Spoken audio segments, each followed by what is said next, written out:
Le professeur Jacques Tardif est professeur émérite à Sherbrooke, au Canada. Il est psychologue de l'éducation. Et tous ceux qui s'intéressent à l'enseignement ont obligatoirement lu un de ses ouvrages. On se plaît à souligner que les étudiants en médecine de France, dont les représentants sont dans la salle, dès leur première page sur leur site web, disent « d'après Jacques Tardif ». Donc il est pour nous l'un des maîtres à penser en sciences de l'éducation. Et nous sommes donc très heureux, très fiers d'accueillir Jacques, qui est l'un des deux parrains de ce centre. Et donc merci Jacques pour nous parler maintenant de la formation à la complexité. Et tu as 35 minutes. Merci beaucoup. Bonjour. Je suis incapable de décliner tous les titres, les noms. Je serais dans l'erreur totale dès le début. Bonjour à tous et à toutes. Merci à Florence qui a ouvert plusieurs portes pour moi dans sa présentation. Si j'avais su à l'avance ce que vous alliez faire ou dire, j'aurais pu vous demander 2 dias ou quelque chose comme ça. Mais disons, ce qu'elle a mentionné sur l'approche par les compétences, l'erreur dans l'apprentissage, la toute petite parenthèse qu'elle a ouverte discrètement sur l'enseignement magistral ou l'exposé magistraux. Alors, disons, elle et moi pourrions nager dans la même direction ou dans les mêmes courants avec cela. Alors, on m'a demandé durant 35 minutes, je vais faire de la régulation ou de l'autorégulation, de parler de la formation à la complexité, mais avec des gens qui, franchement, tous les jours baignent dans la complexité ou travaillent dans la complexité. Et j'ai le point de vue ou l'angle d'une personne qui s'intéresse à la formation.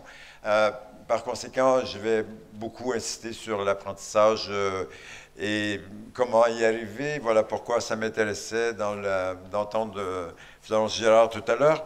Et puis, pour donner le ton un peu de ma présentation, j'ai pris quelques extraits, donc un extrait de ce bon vieux Pascal qui disait « Je tiens, impossible de connaître les parties sans connaître le tout, non plus de connaître le tout sans connaître les parties ». Et puis, si on voulait déjà avoir une entrée vers un point de vue que je vais essayer d'amenuiser ou je vais essayer d'introduire des soustractions, ce serait que de commencer par les parties pour aller à un tout ou des parties pour aller vers le système. C'est un peu risqué ou un peu périlleux dans l'apprentissage ou dans la formation. Alors voilà, mais bon, c'est bien de pouvoir s'appuyer sur Pascal ou des gens de cette importance.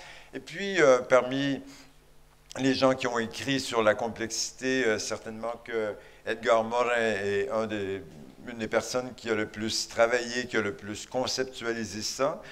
Il a traversé plusieurs océans d'ailleurs. Et puis il disait, le sens latin, mais c'est la dernière phrase qui m'intéresse le plus, les constituants sont différents, mais il faut les voir, je dirais il faut surtout les voir comme une tapisserie, comme dans une tapisserie, la figure d'ensemble. Et après ça, il y a 3 autres extraits, mais je vais passer très rapidement là-dessus parce que ce n'est pas l'essence de mon propos. Je suis très, très attentif à cette phrase qui dit « Le vrai problème, c'est que nous avons trop bien appris à séparer, à dissocier, à fractionner. » Dans la salle ici, j'imagine qu'il y a plusieurs personnes qui adorent les objectifs 1.1.1, 1.1.2 et 1.1.2.3. Ça fait sens et puis on construit des choses comme ça. Alors ce bon Edgar Morin racontait, il vaut mieux apprendre à relier. Je pense que dans la formation, il faut nous poser des questions comme ça. Et relier, ça ne veut pas dire seulement établir bout à bout une connexion, mais avoir l'idée d'un système ou de quelque chose qui est systémique, donc établir une connexion qui fasse une boucle. Et puis, un dernier extrait de Morin, ensuite je vais quitter ce champ-là. La connaissance doit avoir aujourd'hui des instruments, des concepts fondamentaux qui permettront de relier. Alors voilà, disons, ça donne le ton à la conférence que je veux prononcer devant vous, et j'espère dans le sens de celle qu'on m'a demandé. Et puis, d'abord, un petit extrait encore, mais ça, on trouve ça dans les annuaires qui présentent aux étudiants, voici, venez chez nous, nous avons une faculté de médecine exceptionnelle, et ils lisent quelque chose comme, le programme permet d'acquérir toutes les connaissances nécessaires à la compréhension du fonctionnement et de la complexité du corps humain. Alors, si les étudiants avaient ce que nous savons, nous, ils pourraient conclure, oh my God! Ici, il va y avoir 2 semestres ou 3 ou 4 sur les connaissances et on va penser que ça va conduire un jour à la compréhension, puis un autre jour, beaucoup plus loin, à la maîtrise de la complexité. Alors donc, ça suit les extraits pour donner le ton, mais je dirais que ça nous donne aussi un point de vue où ça pourrait même expliciter qu'est-ce que nous allons privilégier dans la formation. Alors, en pensant à la complexité, j'ai essayé de trouver des exemples ou des situations qui pourraient faire passablement de sens pour vous. Je ne suis pas médecin, je n'ai pas de formation dans le domaine de la santé, donc c'est un peu, disons, c'est des territoires un peu fragiles pour moi. J'aime pas tellement la vulnérabilité. Alors, je suis allé dans un domaine connu, puis je me suis dit, allons vers quelque chose que tous les gens qui sont dans la salle ici maîtrisent bien. Et, disons, la communication dans sa langue première ou dans une langue maternelle, on voit ici le québécois, le féministe et tout, langue première au lieu de langue maternelle, moi, excusez ça. Et puis, disons, les observations nous permettraient de conclure, puis c'est assez général, il y a quelques exceptions à ces conclusions, mais très peu. Donc, vers l'âge de 5 ans, les enfants s'expriment clairement dans une langue première, mais ça peut être dans une langue deuxième ou troisième aussi. Ils comprennent une multitude d'énoncés exprimés par d'autres personnes. Ils maîtrisent la grammaire, je passe rapidement là-dessus. Ils sélectionnent les mots d'une manière judicieuse. Et puis, ce qui est intéressant, c'est qu'ils utilisent plusieurs registres de langue. Qu'est-ce que c'est des registres de langue? Ça veut dire que si moi, je parle à ma collègue, puis on est ensemble à la crèche, à mon ami, je ne vais pas lui parler de la même manière qu'à ma grand-mère qui a un statut différent. Je ne vais pas parler de la même manière à une autre personne sur la rue. Et les enfants apprennent très bien ces registres de langue. Mon intérêt de présenter cela n'est pas pour vous dire, mais voilà, c'est très intéressant. Mon intérêt, c'est pour la formation. Alors, c'est assez exceptionnel de réaliser que des gens, des enfants, qui après 5 ans de vie, s'expriment clairement avec des règles syntaxiques qu'ils respectent, mais à qui nous n'avons jamais enseigné de théorie, de savoir théorique, avant qu'ils commencent à communiquer réellement. Là-dessus, d'ailleurs, c'est intéressant, les orthophonistes nous racontent, attention, si vous commenciez à enseigner des règles, des concepts, toutes sortes de trucs semblables, ben, nous, on aurait beaucoup d'argent parce que tous les enfants bégaieraient. Mais bon, comme ce n'est pas l'intention que nous avons, voilà. Donc, un apprentissage complexe, mais très complexe, qui ne repose pas, il pourrait reposer, qui ne repose pas sur un enseignement théorique, conceptuel, abstrait avant. Et puis aussi, ben, on parle de complexité, de formation à la complexité. On observe bien que quand vous avez un nouvel enfant dans la famille, vous ne commencez pas à réunir l'entourage pour leur dire la prochaine année, vous parlez sujet, verbe, complément. Et puis, comme ça, le petit ou la petite va progresser comme il faut. Et l'an prochain, ben, vous lancez-vous dans les subjonctifs, si vous voulez. Voilà. Et puis, non plus, on ne restreint pas la complexité des propos ou des thématiques ou des problématiques qui sont abordées. Alors, je ne voudrais pas que, si jamais quelqu'un s'en va immédiatement, je ne voudrais pas qu'il conclue que je soutiens qu'il faut faire des apprentissages dans une logique de compétence, comme Mme Gérard l'a dit, qu'il faut faire des apprentissages sans développer de connaissances. Mais mon point de vue est qu'on peut développer des compétences très complexes et à un niveau de maîtrise très complexe sans avoir passé beaucoup de temps à développer des connaissances conceptuelles, disons, ou théoriques, ou simplifiées, voilà. Donc, ça nous pose de bonnes questions comme formateurs, parce que d'abord, ça nous interroge, est-ce qu'on va assez rapidement vers la complexité ou pas? Est-ce qu'on passe trop de temps dans la simplicité? Et est-ce que la séquence que nous avons prévue est une séquence qui nous permettrait d'atteindre les objectifs ou les intentions d'apprentissage que nous avons avec les étudiants? Alors, il y a deux situations. Une deuxième... ah oui, c'est vrai, j'avais oublié ça, mais un peu comme votre dernière diapositive. Dans le fond, pourquoi j'amène ça maintenant, mais je l'ai un peu explicité ici. Si on avait beaucoup de temps ensemble, j'essaierais d'aller plus loin avec cet exemple-là et d'illustrer que des apprentissages forts, complexes, c'est la première chose en bleu, n'imposent pas de cibler la maîtrise de nombreux savoirs ou de savoirs, parenthèse, connaissances théoriques si vous voulez, avant d'avoir la possibilité de passer à l'action. Deuxièmement, insister sur le fait que, et c'est ça qui m'intéresse le plus, que les situations complexes favorisent les apprentissages complexes, alors que les situations simplificatrices, ou commencer du simple au complexe, favorisent particulièrement le fractionnement ou le morcellement des apprentissages, et encore plus quand nous avons construit un programme de formation ou une maquette, peu importe comment vous dites ça, qui divise les champs par discipline. Alors là, disons, on aide l'étudiant à comprendre que, bon, il y a des divisions ici, et quand tu auras compris différents champs, un jour, tu pourras mettre ça ensemble. Et je suis très préoccupé toujours par l'évaluation, donc réfléchir à ce qu'il faudrait prendre en compte dans l'évaluation d'une compétence aussi complexe que celle de la communication dans sa langue maternelle. Alors, si on devait, nous, évaluer cette compétence, comment procéderions-nous ou qu'est-ce que nous mettrions sous la lentille? Un autre exemple, mais qui va un peu dans le même sens, mais celui-ci qui vous concerne plus, le raisonnement clinique dans le domaine de la santé. Alors, je passe rapidement parce que vous connaissez ça plus que moi, j'imagine. Alors, il y a un certain consensus. Enfin, moi, on m'a convaincu que le raisonnement clinique, c'était un processus complexe, multidimensionnel, visant à identifier, nommer des problèmes de santé et déterminer des interventions nécessaires pour que la personne retrouve un état de bien-être.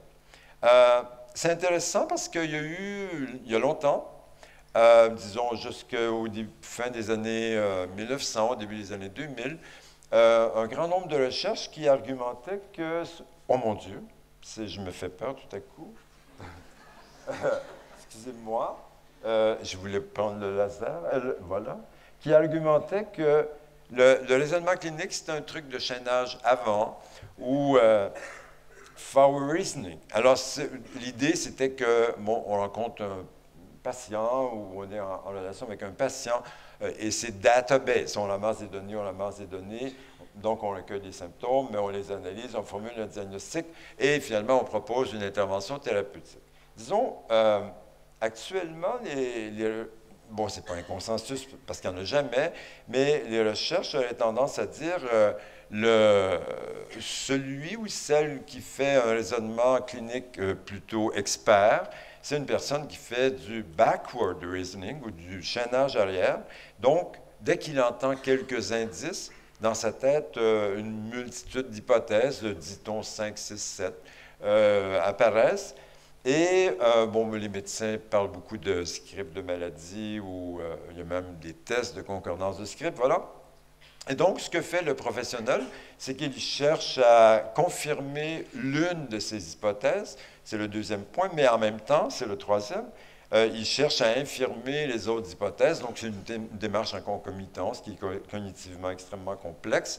Et puis, ce n'est pas du tout database, là, mais basé sur des données, mais si nécessaire, on va aller chercher d'autres données qui visent essentiellement à confirmer ou à infirmer l'hypothèse que nous avions. Et après ça, formulation diagnostique, détermination des interventions thérapeutiques. Alors ça, la recherche soutiendrait ça assez précisément. Donc, encore une fois, la question, pourquoi est-ce que je parle de ça avec vous? Selon moi, ça pourrait illustrer, on n'a pas le temps d'aller très loin là-dessus, mais ça pourrait illustrer qu'une situation complexe, là j'étais gentil, est rarement comprise dans une démarche analytique, mais honnêtement, je dirais, n'est jamais comprise dans une démarche analytique parce qu'on manque quelque chose, on manque des angles de la complexité. Et puis, ça permet de s'interroger sur la formation apte à soutenir le raisonnement clinique par chaînage arrière. Qu'est-ce qu'on fait quand un étudiant commence des stages ou comment on l'amène à générer de multiples hypothèses qu'il va par la suite essayer de confirmer ou d'infirmer en recueillant des données. Et puis la même question que l'autre, tout à l'heure, réfléchir à qu'est-ce qu'il faudrait prendre en compte dans l'évaluation d'une compétence qui est aussi multidimensionnelle que le raisonnement clinique. Alors, bon voilà, deux exemples que je voulais, ou deux situations que je voulais apporter pour tenter d'illustrer la complexité. Ben, ces phénomènes illustrent la complexité et après poser la question, si nous étions responsables de la formation, qu'est-ce que nous ferions? Et puis, bon, on voit que dans le monde de la formation dans le domaine de la santé, il y a des gens qui ont fait beaucoup de changements, introduit de nouvelles approches et tout. Et l'apprentissage par problème est quelque chose qui est vraiment fortement intégré dans plusieurs facultés de médecine notamment, mais d'autres domaines aussi. Alors, et puis, on a ajouté des situations cliniques à cela. Je voudrais juste dire, mais je sais qu'il y a une période de questions après, alors ça me sauve la vie, je voudrais seulement dire que l'APP, ça n'a pas ouvert sur la complexité encore, là, parce que quand vous dites qu'on suit l'unité neurologie, et après l'unité néphrologie, et après l'unité neurologie, ben, on a dit à l'étudiant, t'inquiète pas énormément, là, parce qu'ici, on parle de néphrologie, on ne va pas parler d'autre chose. Ça touche plus de complexité, mais ça n'a pas encore atteint le niveau de complexité qui, selon plusieurs recherches, hein, je regarde monsieur qui est là, dans le domaine des sciences cognitives ou de la psychologie cognitive, qui dirait « go pour la complexité, là, ne soyez pas trop timide, là, plongez fortement dans ça ». Alors, voilà. Et pour aller plus loin dans mon illustration, je suis allé chez les sapeurs-pompiers, et c'est la Direction générale de la sécurité civile, de la gestion des crises. Puis, ils ont plusieurs référentiels. Je veux juste, je ne veux pas argumenter sur le référentiel, c'est seulement une logique que je vais vous montrer. Donc, c'est les tableaux qui apparaissent dans la 4e diapositive après celle-là qui sont importants, mais je vais construire mon raisonnement. Alors, eux disent il y a 3 compétences pour l'équipier d'un sapeur-pompier volontaire. Alors, voici les compétences. Personnellement, je vais m'attarder à la 2e, OK? Donc, vous pouvez retenir les autres si vous voulez, mais je prends celle intervenir au sein de l'équipe secours à personne en qualité d'équipier. Puis, ils sont en train de réfléchir à la formation, là. Puis, c'est écrit, là, je pourrais vous remettre le document. Alors, voilà, ils partent de cette 2e compétence et ils déclinent les activités sous la responsabilité de cette compétence. Alors là, je ne vais pas décliner tous les éléments. Disons, je vais m'arrêter à 4 parce que je vais privilégier la 3. Mettre en œuvre les mesures conservatoires, une activité. Deuxièmement, assurer la sécurité immédiate, adaptée et permanente de la victime, des intervenants et des autres personnes en utilisant les moyens à sa disposition. Et la 3, parce que je vais travailler avec la 3, assurer la prise en charge en urgence d'une personne victime d'une détresse vitale. Alors, retenez, on a fait un référentiel de compétences. Il y a 3 compétences. On a déterminé pour chacune des compétences une multitude d'activités d'apprentissage, mais ils pensent à la formation, là. Alors après, donc, on va prendre la 2e compétence et le 3e ici, là. Voilà. Puis, je m'en vais à la diapositive suivante. C'est des bons formateurs. Alors, donc, on est parti de la compétence, des activités. On a pris une activité, puis on a associé une série de savoirs ou de connaissances à l'activité. La logique qui a été prise jusqu'à maintenant, puis bon, ici, vous reconnaissez ce que vous savez bien, la recherche, identification de détresse vitale, interaction des fonctions vitales. Voilà, je passe là-dessus. Alors, maintenant, j'arrive à mon graphique. Voilà. Bon, si vous vous interrogez sur les T, les I, les S, là, ça n'a pas beaucoup à voir avec ce qu'on fait ici maintenant, mais c'est terminaux, intermédiaires et spécifiques. Mais j'ai subi là une mauvaise influence de la Belgique. Alors, mais que je vais essayer de réguler davantage. Donc, la logique qu'ils ont suivie, OK? Compétences, une activité et des savoirs associés. C'est très, très bon pour les compétences. Qu'est-ce qu'ils font maintenant? Ben, comme nous on fait. Alors, ça ressemble à ça. Ils ont tout inversé ça. Et ils enseignent des trucs théoriques, tac, tac, tac, tac, tac. Et après, s'ils ont le temps, et si jamais il y a quelqu'un qui s'intéresse ici à l'interdisciplinarité ils vont là, et en général, ils n'ont jamais le temps d'aller jusqu'à la compétence. Alors, c'est intéressant, quand on réfléchit à la complexité, de dire, eh bien ça alors, on a défini tout un cheminement de la compétence aux activités au savoir, puis on est convaincu que les savoirs doivent être mobilisés dans la compétence, et puis, dans l'enseignement, comme dans l'évaluation, on fait totalement l'inverse. Et on travaille des heures et des heures, des semestres entiers, parfois des années, sur les savoirs, mais en disant, un jour, ça va bien atterrir sur une piste d'atterrissage qui va s'appeler compétence. Mais ça, c'est pas tout à fait sûr. Voilà. Donc, je regardais, voilà. Je fais de l'autorégulation, mais j'ai quelqu'un qui en fait pour moi à l'extérieur. Merci beaucoup. Je dirais que dans l'enseignement, nous avons quelque chose qui nous a été très, très, très utile, mais malheureusement source de conception erronée. Alors, c'est notre grand ami à tous, Bloom. Et les gens regardent Bloom, si vous prenez mes schémas tout à l'heure, et les gens regardent Bloom, puis ils disent, il faudrait bien connaître avant de comprendre. On vient de mettre 2 semestres en place, là. Et après, il faudrait bien comprendre avant d'appliquer. Encore quelques semestres, on retarde les stages aussi parce qu'on n'a pas compris. Et les gens ont interprété de cette pyramide que le niveau le plus bas à reconnaître était nécessairement un préalable ou un prérequis même au niveau supérieur. Alors, il est mort maintenant, mais je ne suis pas tout à fait convaincu qu'il argumenterait ça de cette manière-là. Mais ça nous a aidé, nous, à définir nos objectifs et aller, je fais de la régulation, et aller un petit peu plus loin. Alors, donc ça, selon moi, c'est extrêmement aidant dans la planification de la formation, mais c'est source de conception erronée incroyable, et c'est source d'argumentation dans le monde de la formation, où parfois on se dit, mon Dieu, mais qui a déterminé que ça, c'était le 101, le 201, puis le 302, là. Donc, voilà. Alors, maintenant, si on va à quelque chose qui est... mais là, c'est un énorme tableau, mais je vais vous l'expliquer. La raison pour laquelle j'ai pris ça, c'est un livre qui vient tout juste de sortir, dans le fond, c'est fin 2015, et c'est comment élaborer et analyser un référentiel de compétences dans le domaine de la santé ou en santé. Alors, avant ça, les mêmes auteurs, mais je crois que dans un ordre inverse, je ne suis pas certain, avaient écrit un livre très intéressant sur comment, sur la formation la formation dans le domaine de la santé avec différents angles et tout.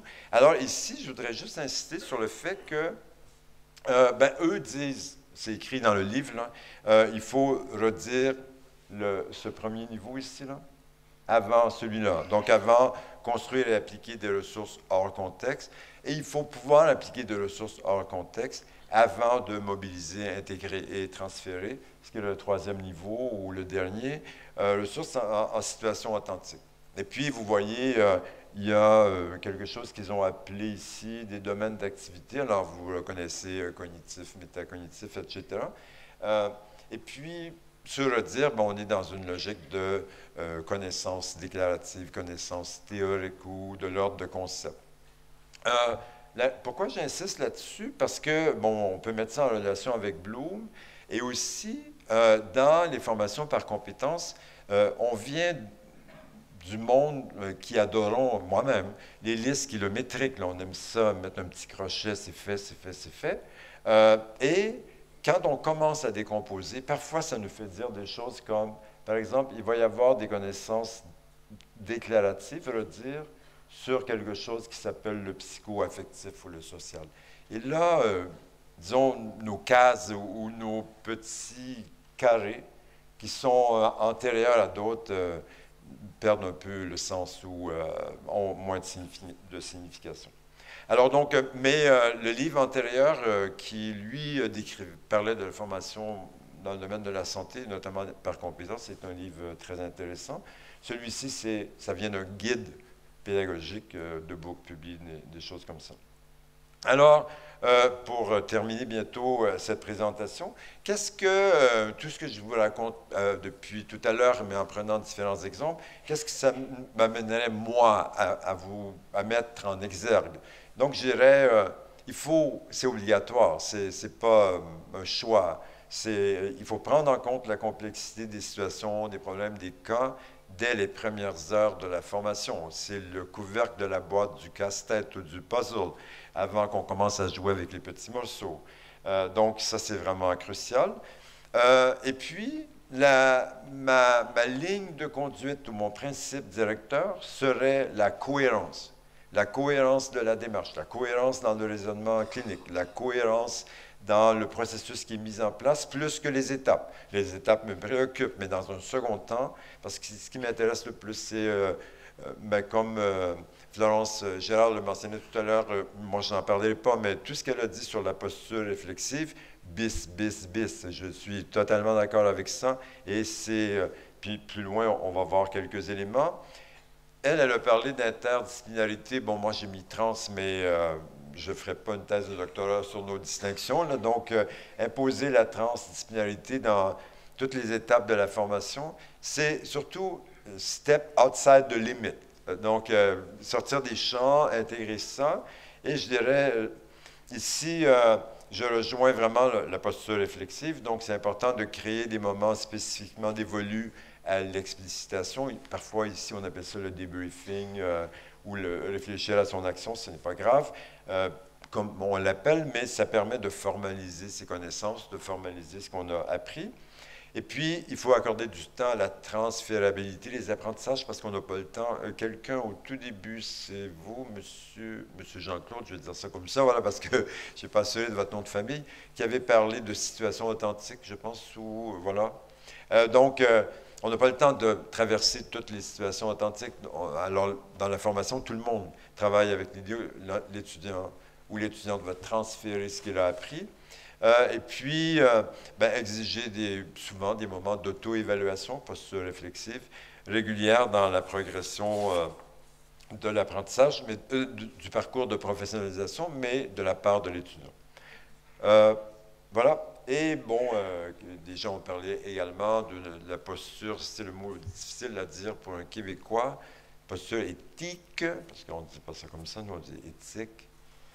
Donc voilà, intégrer une posture éthique par rapport à l'ambiguïté, parce que là j'ai oublié qui a parlé de la bonne réponse, je crois que c'est Mme Girard, espérer la bonne réponse, chercher la bonne réponse, alors qu'on est dans un contexte flou. Et il me reste encore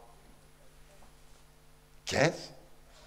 Ah oui? Ah ben je vais atterrir avant. Parce que j'ai... oui. Et donc, juste un mot là-dessus, mais en même temps, on est dans un centre de simulation.